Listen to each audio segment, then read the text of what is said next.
आए और आप सबको इतना आशीर्वाद दे। आप सबका बहुत बहुत स्वागत, वंदन, अभिनंदन माननीय मुख्यमंत्री।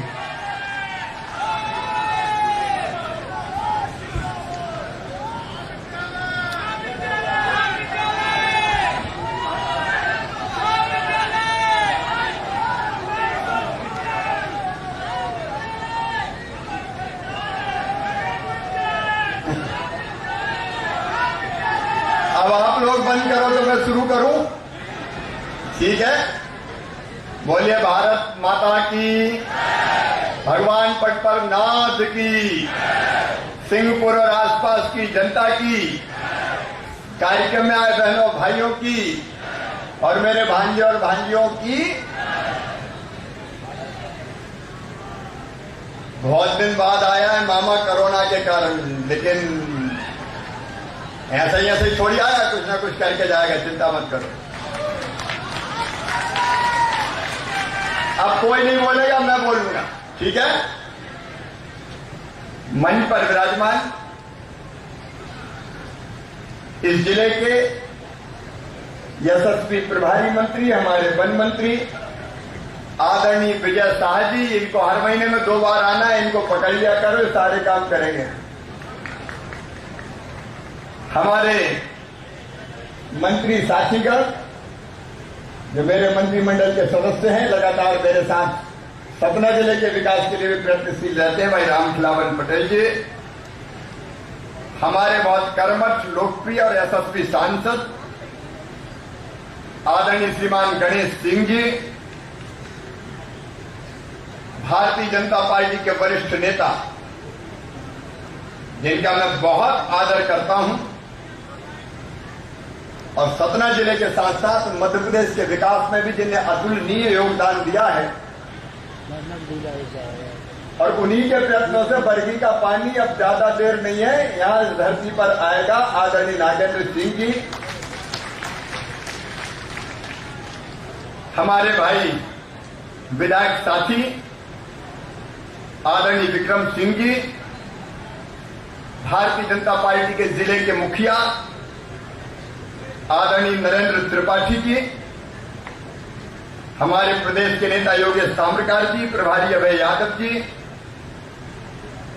आदरणीय धर्मेंद्र शुक्ला जी, धर्मेंद्र सिंह जी, पवन जी, राजेश जी, मुरारी सोनी जी, विनोद जी, आज मैंने जिनका सम्मान किया है, रामचरण जी, महेंद्र प्रताप जी, हरिकृपाल जी,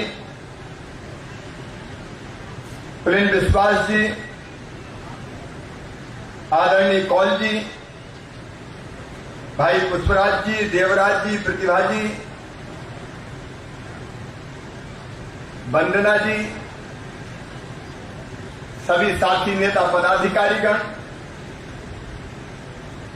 और इस सिंहपुर धाम में उपस्थित मेरी बहनों, मेरे भाइयों और मेरे भांजे भांजियों, दोनों हाथ जोड़ के सिर झुका के मैं आप सबको प्रणाम करता हूं, आप सबको नमस्कार करता हूं। कोरोना के बाद पहली बार निकला हूं, इसलिए नहीं कि मुझे कोरोना से डर था, बल्कि इसलिए कि मुझे आदर्श उपस्थित करना था कि भीड़ इकट्ठी ना हो,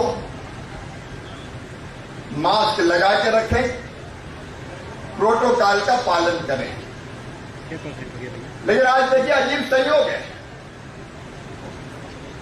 यात्रा शुरू हुई शिवराजपुर से,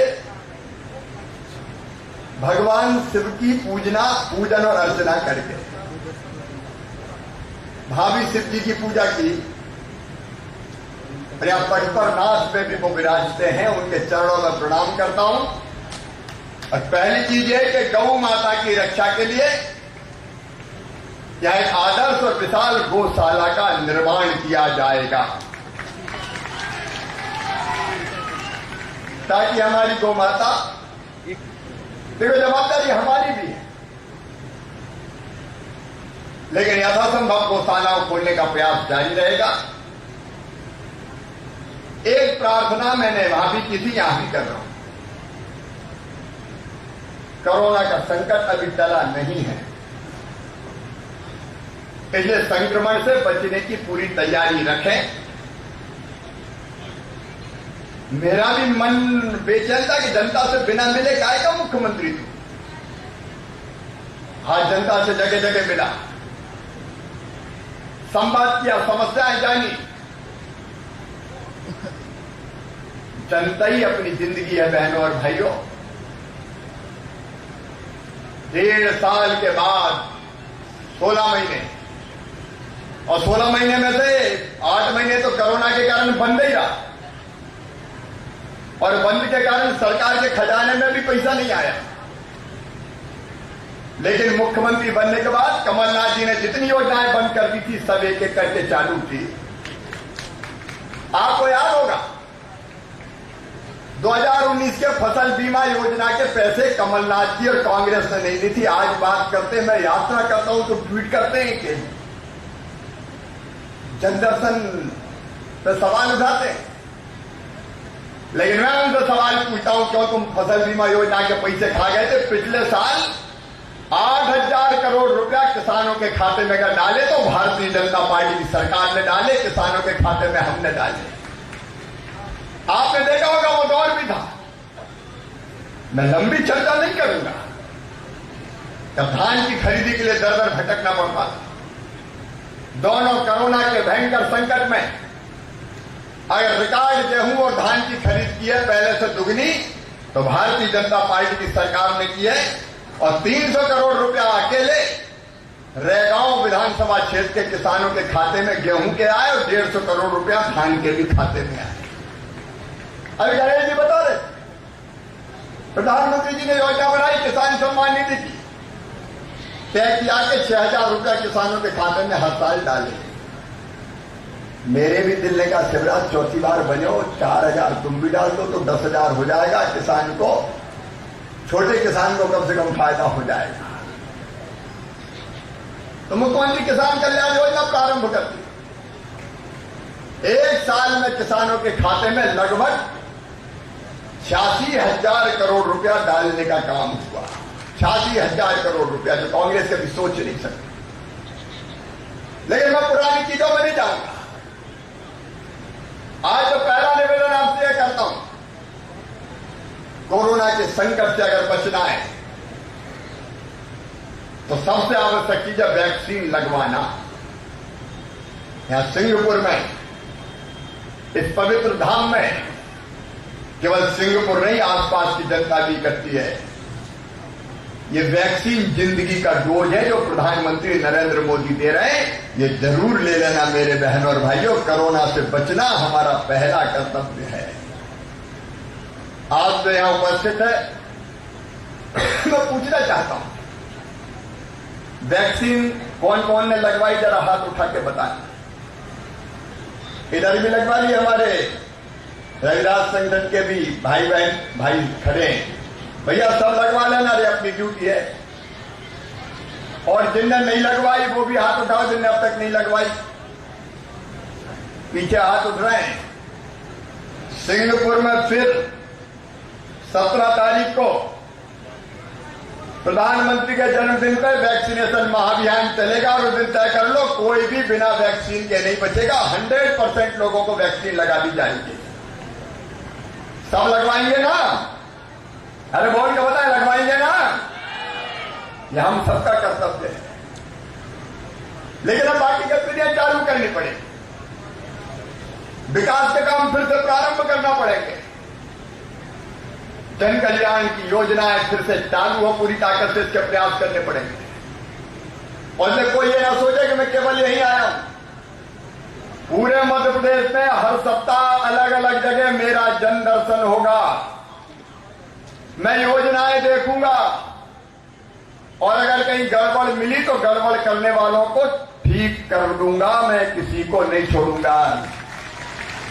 जनता की योजनाओं का लाभ ठीक से पहुंचना चाहिए। एक नहीं अनेक कोई योजना, उसके विस्तार में आज मैं नहीं जाता। लेकिन पहले भी भारतीय जनता पार्टी की सरकार ने रोडों का जाल बिछाया। अलग अलग जगह आज मुझे रोड के नए प्रस्ताव मिले। मेरे भाई और बहनों, जो आवश्यक मार्ग है उन सबका निर्माण किया जाएगा। सबके लिए आवश्यक धनराशि स्वीकृत करने का काम हम करेंगे। रास्ते में भी कई जगह मैंने किया है। एक काम है विकास का, और आज ये विश्वास भी आपको दे रहा हूं। कई जगह सिंचाई की बात हुई है।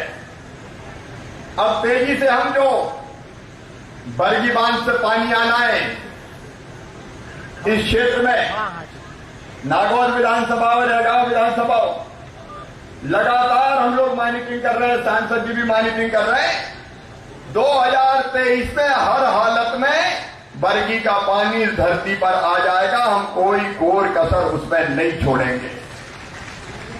एक सिंचाई का पानी, लेकिन दूसरे पीने का पानी। पीने के पानी का संकट है, जगह जगह बहने मिली, जगह जगह बहने मिली, जिन्हें पीने के पानी की संकट की बात की। और आज आउट ऑफ वे जाकर मैं ये तय कर रहा हूं, कुछ गांव में मैं बात करते आया हूं, सिंहपुर और आसपास के गांव के लिए मैं ये निर्देश दे रहा हूं कि जहां भी जल स्रोत मिले, ट्यूबवेल का खनन किया जाए और टंकी बना के पाइपलाइन बिछा के घर में टोटी वाला नल लगा के पानी देने की व्यवस्था की जाए। हैंडपंप की खटर खटर अब हम बंद करेंगे। रहीमन पानी राखिए, बिन पानी सब सून। यहां सिंगापुर में भी कहां है हमारे पीएचई वाले? इधर आ जाओ भाई। अब वो बात कर रहा हूं मैं, चिंता मत करो। यहां की योजना क्या है? एक मिनट मैं बोलूंगा, आप मत बोलो। लेकिन वो जो काम हो रहा है यहां के लिए पर्याप्त है कि नहीं है? सुचारी भी इधर आए, कमिश्नर, एडिशनल कमिश्नर। ये सिंगापुर के कार्यकर्ताओं और जनता के साथ बैठ के पूरी योजनाओं का अध्ययन कीजिए। पानी कहां से आएगा? कहां? ट्यूबवेल कहां खनन कर रहे हैं? ट्यूबवेल में पानी है पर्याप्त?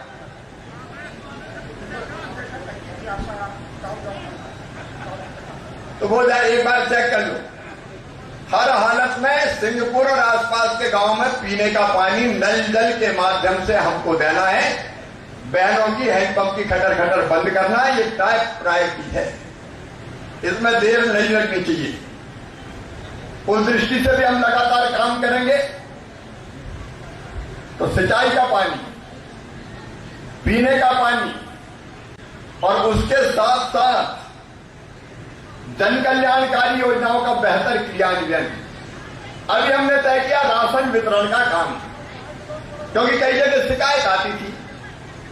कई चीजें किसानों के लिए और कई चीजें, देखो ये सरकार सामाजिक समरसता की सरकार है, लेकिन सामाजिक न्याय की भी सरकार है। आज मैं खुशी से एक जानकारी आपको देना चाहता हूं। समाज का हर वर्ग अपना है। हम सब भारत मां के लाल, भेदभाव का कहां सवाल। इसलिए एक तरफ हमने अनुसूचित जाति के कल्याण के लिए अनुसूचित जाति आयोग बनाया, जनजाति के कल्याण के लिए जनजाति आयोग बनाया, पिछड़े वर्ग के कल्याण के लिए पिछड़ा वर्ग आयोग बनाया। भाई कल मैंने सामान्य वर्ग के कल्याण के लिए सामान्य वर्ग आयोग का गठन कर दिया है।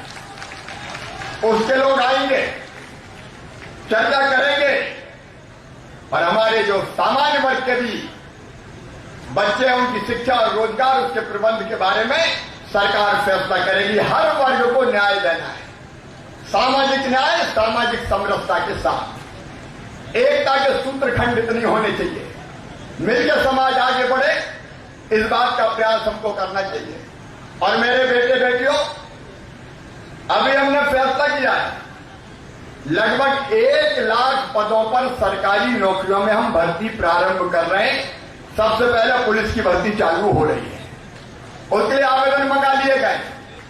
तेजी से हम प्रक्रिया प्रारंभ कर रहे हैं ताकि रोजगार के नए अवसर सृजित कर सके। न केवल शासकीय नौकरियों में, क्योंकि सबको रोजगार नहीं मिल सकता, उसके अतिरिक्त प्राइवेट सेक्टर में भी रोजगार के अवसरों में हम कोई कसर नहीं छोड़ेंगे। रोजगार का सवाल हो। एक और महत्वपूर्ण मामला है स्वयं सहायता समूहों का। मेरी बहनें बैठी होगी आजीविका मिशन की, मैं जहां जाता हूं वहां स्वयं सहायता समूह की बहनें जरूर आती है। हमने तय किया सतना जिले के लिए भी, रेगांव के लिए भी, कोठी के लिए भी, सिंहपुर के लिए भी, इन स्वयं सहायता समूहों का सशक्तिकरण करके कई काम हमने तय कर दिया। जैसे स्कूल की ड्रेस बनाने का काम कोई ठेकेदार नहीं करेगा, हमारी स्वयं सहायता समूह की बहनें करेंगी, ताकि 4 पैसे उनके घर पहुंचे और उनकी आर्थिक स्थिति ठीक हो। रोटी, कपड़ा, मकान, पढ़ाई लिखाई और दवाई का इंतजाम, ये प्राथमिकता है। और इसलिए राशन वितरण की मैं बात कर रहा हूं। अब यह तय किया है कि राशन का वितरण भी चोरी चुपके नहीं होगा, सरेआम होगा। और इसलिए हर महीने की 7 तारीख को अन्न उत्सव मना के जनता के सामने राशन बांटा जाएगा, ताकि राशन के वितरण में कहीं कोई गड़बड़ ना हो। अब 1 रुपया किलो गेहूं, चावल, नमक मैं दे रहा हूं। मुख्यमंत्री अन्नपूर्णा योजना, नवंबर तक प्रधानमंत्री जी फ्री में 5 किलो अलग से दे रहे हैं। ये जनता के लिए है, गरीबों के लिए। आज मैं गया, कई जगह लोगों ने मुझे कहा कि पात्रता पर्ची बन गई, कुछ ने शिकायत की कि हमारी रह गई। और जब मैंने निर्देश दिए, कमिश्नर कलेक्टर यहां है, अगर जायज लोग छूट गए हैं तो उनके नाम, जो जायज उनके नाम जोड़ लिए जाए।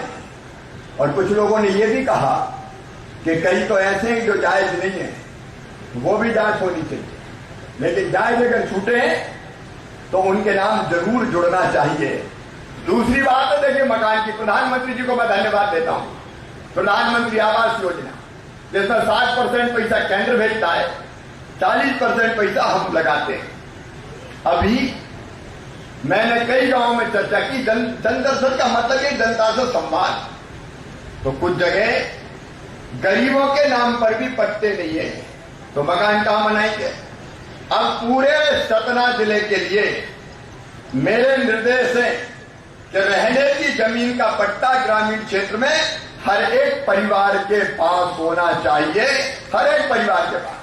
अरे भगवान ने इतनी धरती तो अपने हिस्से में छोड़ी होगी कि छोटा सा घर बना के रह सके। और उसके बाद जिनके नाम आवास योजना में छूट गए, आवास प्लस योजना में सर्वे करके आने वाले 3 साल में सब गरीबों को मकान, पक्का मकान बनाने के लिए पैसे दिए जाएंगे। 8 लाख को इस साल हम देंगे। एक साथ सब नहीं हो पाएंगे, 8 लाख इस साल, फिर अगले साल 8 लाख और फिर अगले साल 8 लाख, ऐसे करके मकान बन जाए, उसकी चिंता करेंगे। एक और चीज जो इलाज के लिए कोरोना के बाद बहुत जरूरी है, वो है आयुष्मान कार्ड सबके बनना चाहिए। तो आयुष्मान कार्ड बनाने का अभियान हम चला रहे हैं। आयुष्मान कार्ड का फायदा ये होगा कि सरकारी अस्पतालों के साथ गरीब किसी जाति का हो, उसको चिन्हित प्राइवेट अस्पताल में 5 लाख रुपए तक का साल में एक परिवार को निःशुल्क इलाज करवाया जाएगा, पैसा सरकार जमा करेगी। और एक और बात, बच्चों की पढ़ाई की, हमारे बच्चे जो प्रतिभाशाली है, वो योजना बंद हो गई थी संबंध, अभी कॉलेज स्कूल बंद थे, इससे वो गति नहीं पकड़ पाई। लेकिन भगवान की कृपा रही, अब कोरोना की तीसरी लहर नहीं आई, तो स्कूल भी खोल रहे हैं, कॉलेज भी खोल रहे हैं।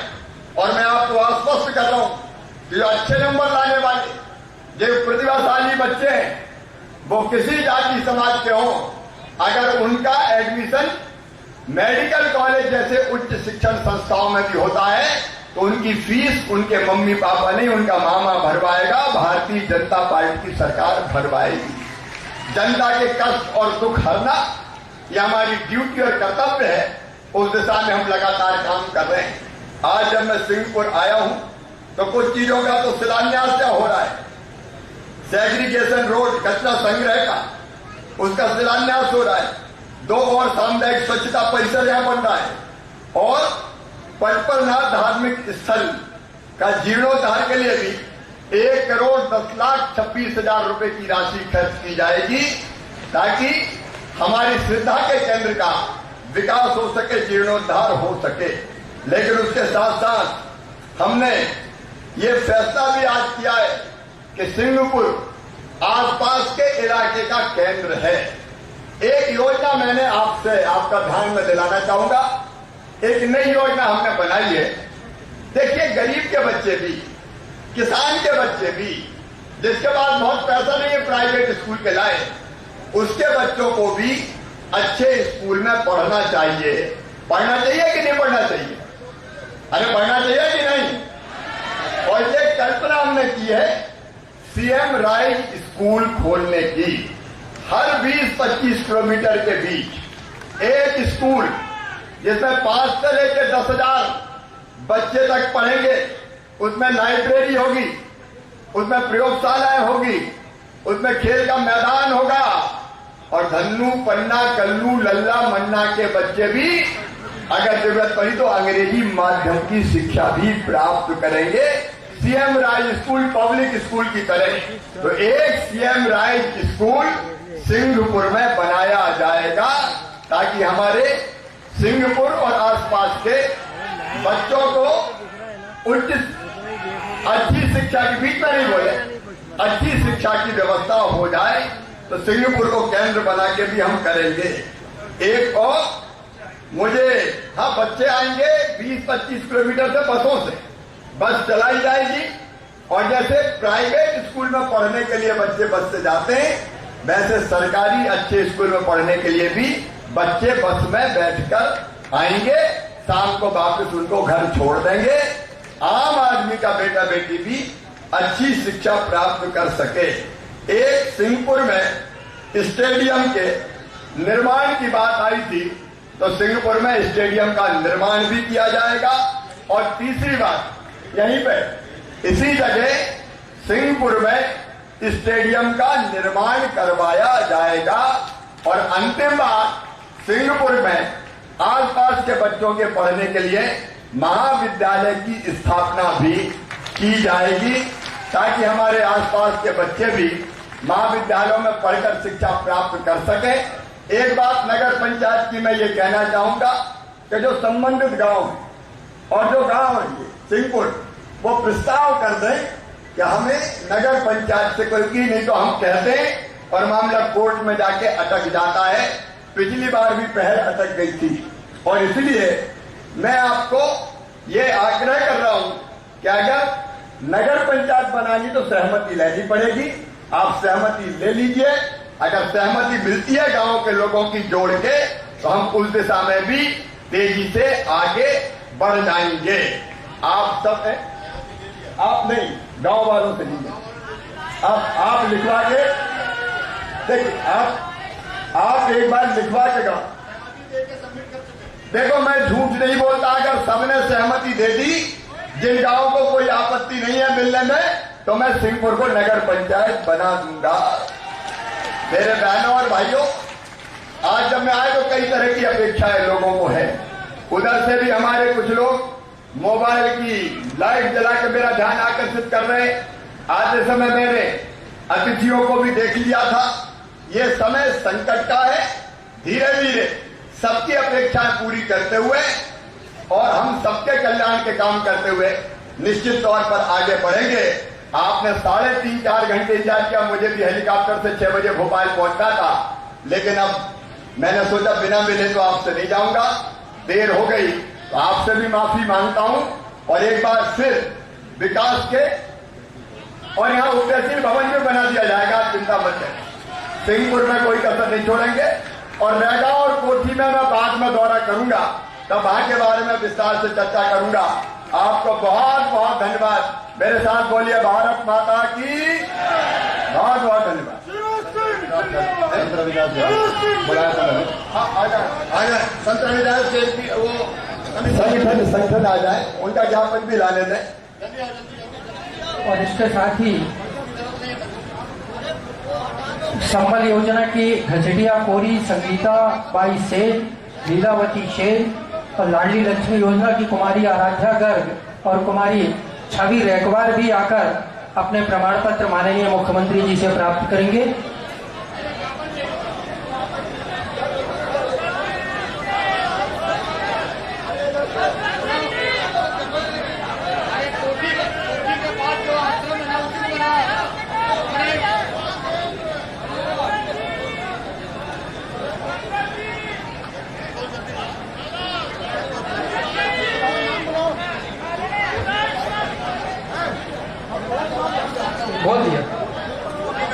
संबल योजना में घसीटिया कोरी श्रीमती संगीताबाई सेन, श्रीमती लीलावती सेन, इनसे आग्रह है कि ये कृपया मंच पे आए। लाडली लक्ष्मी योजना में कुमारी आराध्या गर्ग और कुमारी छवि रैकवार, इनको प्रमाण पत्र और सहयोग किया जाएगा। माननीय मुख्यमंत्री जी के द्वारा संबल योजना और लाडली लक्ष्मी योजना के भी लोगों को लाभान्वित किया जा रहा है। भाई वो चार्जर निकाल के रख देना, दोनों चार्जर रख दो पहले। अरे भाई साहब दोस्त मेरे,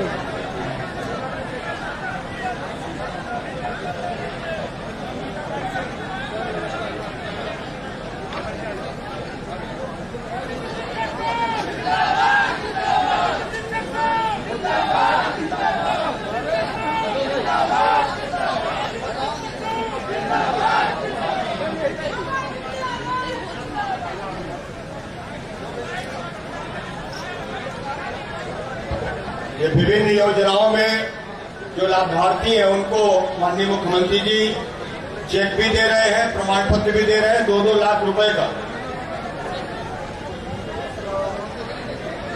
हाथ पीछे करो, हाथ पीछे। संबल योजना में श्रीमती घसीटिया कोरी, श्रीमती संगीताबाई सेन और श्रीमती लीलावती सेन जी को चेक और प्रमाण पत्र, और लाडली लक्ष्मी योजना में कुमारी आराध्या गर्ग और कुमारी छवि रैकवार जी को उनके प्रमाण पत्र दिए जा रहे हैं। मैं